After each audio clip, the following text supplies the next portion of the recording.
Hey there, part-timers. Once again, it's Anton from Antonio Bay. And also my wife, Chloe. And we are wedged in the collection closet today because we're going to review a book together that we both read. You might be inclined to think that she made me read this book, but it's actually quite the other way around. I read this book and then made her read it because I enjoyed it. This is a love-inspired suspense novel by Terri Reed called Double Threat Christmas. The name Double Threat Christmas is like the stupidest name ever, and it is absolutely why I picked it up. The cover is not impressive at all. The story is a lot of fun. I gotta recall the names here. Basically, a woman has been framed. Her name is Meg, and she's been framed for a murder. And of course, there's two murders, a double murder. And of course, there is a handsome law enforcement agent who is going to save her from this fate, although he partially wants to arrest her for most of the book. The real throw on this whole story is that she's obsessive compulsive disorder. So she's like germaphobe and somewhere between Monk and What About Bob. She's not able to function in the world regularly. She has a therapist. She works on these problems. So for her to be under investigation for this crime, and eventually, let's see, help me out here with how this gets resolved. She does eventually, of course, get her name cleared, and they, of course, kind of fall in love. This is a fairly formulaic story, but I still found it really fun and enjoyable to read. I don't know why it's set at Christmas, because virtually no part of it has anything to do with Christmas or even references Christmas at any time at all. Some of it does. What part about it is even remotely Christmas? Like, they throw in Christmas, but she does Christmas shopping on Sunday, and then the ending is set. He goes to their house at Christmas. She goes home for Christmas, and the cop who wants to pursue a relationship with her like goes to their house and it's Christmas. So this is a little bit of a blur to me, because apparently a woman being accused of a crime and then being cleared is a very popular thread along a lot of novels. A lot of them that I have read, actually, in the last month have featured this exact same scenario. Really? Both the Swamp Shadows and Hunted in the Reeds. All right, Christmas time? No, they're not at Christmas time. They're both women who were accused of a crime and then cleared by either a handsome law attorney or a handsome lawyer or something. Oh, the police officer. Police officer or something. Police sergeant. In this case, another police detective. So that's three. Women like a man in authority, I guess. Anyway, this book is a love inspired, so it's also it does have I don't know, guess what you'd call it, inspirational is what riveting inspirational romance. The romance part is pretty light as far as that goes. I mean, it's mild. It's mild. It drives more of the story than you would think, but it's not. It's very PG. I don't know what you want to say. PG would probably be the right term. G. G. Of course, some romance novels get way into the weeds on like sex scenes and stuff like that. And actually, some of the Westerns get way into the weeds on that too. This keeps it clean. It does have aspects of faith that they discuss, but it's never anything that's like overbearing and driven hard. I've read different books that had a more heavily featured faith aspect to it than this one. And oddly enough, this is the last of the McLean's books. So there was this is a Double Threat Christmas. There was several other double. Well, the one I'm reading now is double. Oh, what is it? Can't remember. Double Jeopardy, Double Cross. Double Cross is the one I'm reading now. Yeah, we found another one, and she's reading another double story.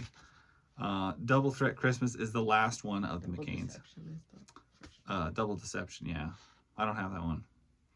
all features the same family. This is the kid sister of all the other stories. And from what we can tell, this is the best one so far.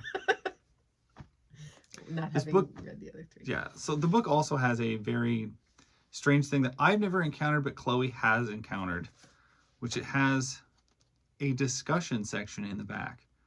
I have never seen this in a book in my life. It has 11 questions, as if we were going to read this in a group. Anyway, me and Chloe happen to read it as a group, so I will read the questions. They're just very odd. What made you pick up this book to read? Did it live up to your expectations? Well, you already said why you picked it up. I picked it up because it had a ridiculous name. Double Threat Christmas. And I was feeling like it's winter. I was kind of wanting a Christmassy story. Double Threat Christmas just sounded ridiculous. And I just picked it up because you read it. Because I read it. It was laying around, and she was probably pinned under a child at the time. Had nothing else. This book within reach, and read it. Did it live up to expectations? Yeah, probably. I had zero expectations, and then I ended up enjoying it. Did you think Megan and Paul were realistic characters? Did their romance build believably? I had a bit of suspension of disbelief, just a little. I think if I was looking at prison for killing 2 people, don't know I'd be latching onto a relationship at the time. Well, I would say that this has never occurred to me to come across another person, another man or something, and immediately find them attractive or that sort of thing, and want a relationship, even over the course of, this is several days leading up to a couple of weeks. So that felt a little unrealistic to me, and it seemed to build rather quickly. If believably, I guess they do form a connection, and they have actual conversation and stuff. So. We were married a couple years before she liked me. Not true. Talk about the secondary characters. What did you like or dislike about the people in the story? I hated that lady she worked with. Lacey. Because she reminded me of every worthless coworker I've ever had. The other detective guy, his partner. Yeah. I thought he was good. I think he was good. He was a little more backseat, but he seemed more no nonsense, stern type of thing. And then everyone else was kind of, I think they were the main 2 that you're really interested in, and the other people seemed, I guess everyone seems more caricature-y than you would meet in real life. I would say that, and this just kind of popped me, from the other crime suspense romances that I've read recently, that I found that finding the balance between the romance part of the story and the crime drama part of the story is difficult. Mm-hmm. And I think that the last couple of books I read were rough on that. And this, I think, blended those 2 aspects really well without sacrificing one from the other. Were the settings clear and appealing? Could you see where the story took place? Mm-hmm. Relatively, like yeah. I like that. For Megan, it's set in New York. I've never been to New York, but I could see it, and the art gallery. You could see it, yeah. Things like that. Because we went to those galleries in in Santa Fe and stuff. Yeah, so I could picture it. I thought that was done rather well. For Megan, she so wanted to be in control of her life. How did this need for control affect her choices? Do you think we can control our circumstances? Why or why not? Well, to some degree. Well, the very definition of circumstance is sort of beyond your control, I think. But you can control other things. What? how you react to your circumstances. Little walking library. I'm just saying, no, you can't. But you can control other things, like your own thoughts or your own outlook on, or your own actions. She goes after the suspects, the 2 murder victims' wives, to question them when she dangered herself numerous times. So she could have controlled that. Paul's goal to find the truth meant he had to go with his instincts. Have you ever had to rely on instinct? Where does instinct come from? Do you believe God talks to us? Yes, I believe God talks to you. Can you always trust your instincts? Absolutely not. No, that's a terrible thing. But I do think that sometimes your gut and your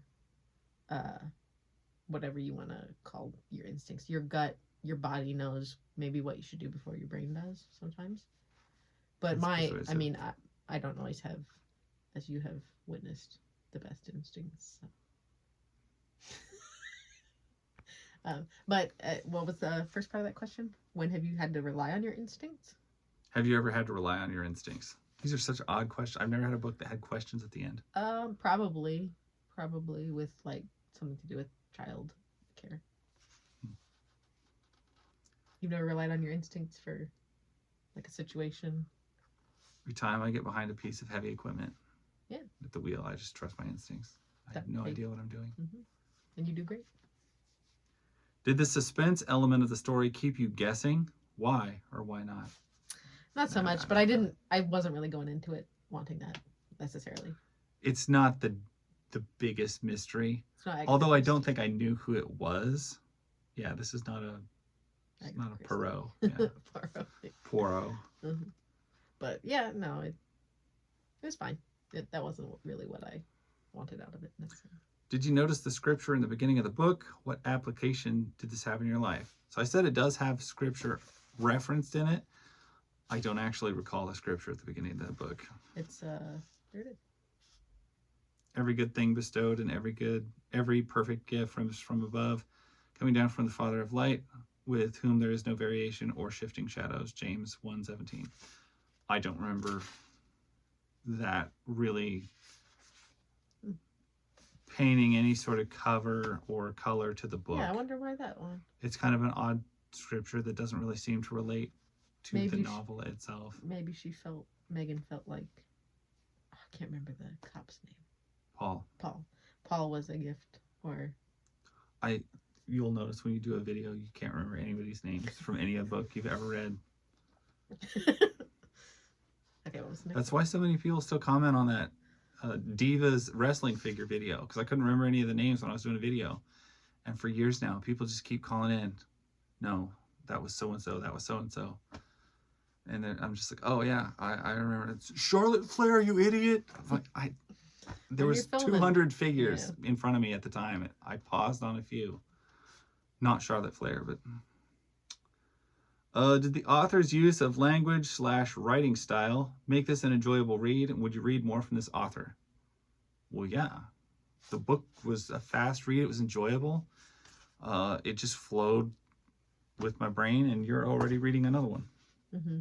I'm not the type of person that likes to read romance novels like I think most people think of. So to me, it was good in that regard. Like, I don't have to worry about. Like, I've been reading these weird things and trying to get her into some of them. She's not interested hardly at all. Trying to get her into the Amish stuff. That's the sort of thing that I would be more inclined to like. So I appreciate that part of her writing style, that she doesn't have to go so, heavy with language or gore or violent, or any of that. It's just a nice scrape deep into the criminal mind and grossness to get a good story. I mean, and that makes it a little bit harder to believe, but that's okay. That's okay. Well, not every crime is going to be super gross, eating people's skin type stuff. So. But can you imagine? Oh, maybe we shouldn't give away the ending. I always give away the endings. Okay. Can you imagine a girl committing murder because she wanted she wanted this girl's job? She hates this OCD woman so much that because she's doing a good job and this other girl isn't doing as good of a job, that she'll kill 2 guys and her own uncle just to get, that to me seems crazy and hard to believe. I don't know. Last place I worked, they killed each other over their job. Well, over bullying, that's a little more understandable. Okay. What were your most vivid memories of this book? What will be your most vivid memories of this book? The video review that we did of the book afterwards will be the biggest memories I have. We've had to wait until Alistair's asleep. It's our first chance. Our infant child has been asleep. It's been a couple weeks since I read this book. I haven't had a chance to do it. I keep thinking of that last scene in the warehouse, and I was imagining Lacey as like this kind of petite, slight, and then like a high voice, annoying voice. And that's what I think of now. The end scene there. I have the perfect coworker envisioned as Lacey. Curly, permed blonde hair, Sure. tan, high energy. Kind of ditzy, or Yeah. but then apparently a vicious murderer. I'm not going to name names, but I could see her killing people. Last question. What lessons about life, love, and faith did you learn from this story? None. It was just a good read. Yeah, I don't know that I would say I learned anything, but you can be reminded of things, and I think that I gained no life lessons from this. I just enjoyed it. You don't read for that reason. For the life lessons? No, I don't. I think it's a good reminder about trust in God, and yeah, you can't control everything, and learn to lean on God a little more.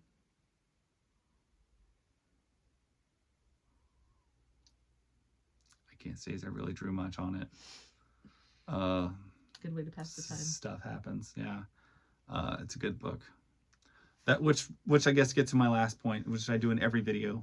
I know you don't watch all my videos, but I do wonder, is this a book you would recommend? Would you say, yeah, I recommend this book, or you could take it or leave it, or I don't know, maybe skip it? I'm going to say I did enjoy it. Would I recommend reading it? If you're into this sort of thing, if you're offended by anything faith-wise, it's probably an easy pass for you. If you're into romance novels that are a little bit more PG, it's probably not gonna float your boat. I do find the autistic or OCD, like super obsessive compulsive, and then you get to see this all play through her mind. I find that part of the book a lot of fun. Basically, it's kind of the inner workings of like kind of a monk-like character, but done realistically instead of like obnoxiously like Monk is done. So I would say if you want to try it, go for it. Otherwise, I'm not going to recommend the book. It's a good read. I enjoyed it. It'll pass 3 or 4 hours of time quite well. I can't think of anyone I would recommend it to, and I can think of other books that I would recommend to like family members with like an apology caveat, like, hey, this book has some of this stuff in it, but it's a good read, like it's a good author. Kind of like Fear and Loathing in Las Vegas or something. Like that's full of things I would apologize for, but it's funny writing. And this is just like it's like mashed potatoes. It's not gonna offend you. It's a Hallmark movie almost. But yeah. Like, would you recommend a Hallmark movie? Probably not. But it's if that's you just want to pass some time. I don't know. I did recommend all those Aurora Teagarden movies to my mom because I enjoyed those. It's the book equivalent of a lukewarm cup of tea. It's better than not having a cup of tea. Anyway, if that's all we've got to say, that's pretty much a wrap. We're closing on 20 minutes here, so I want to thank Chloe for reading this book and doing the review with me. And thank you guys for watching. We'll catch you later. Bye.